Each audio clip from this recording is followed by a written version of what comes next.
এক হাজী সাহেব মরুভূমিতে সফর করছিলেন। এমন সময় তার অনেক পানির পিপাসা লাগলো, কিন্তু তিনি কোথাও খুঁজেও একটু পানির সন্ধান পাচ্ছিলেন না। অতঃপর কিছু দূর হাঁটার পর তিনি একটা কূপ দেখতে পেলেন।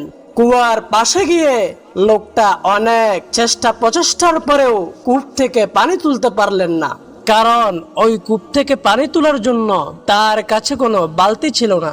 লোকটি তখন ক্লান্ত অবস্থায় কূপের পাশে বসে পড়লেন।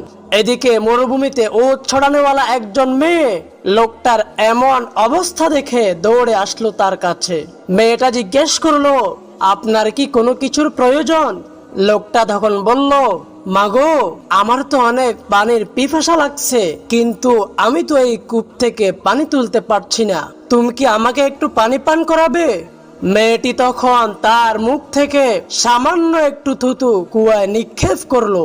আল্লাহ তাআলার কি কুদরত! সাথে সাথেই কূপ থেকে অনর্গল পানি উঠতে লাগলো।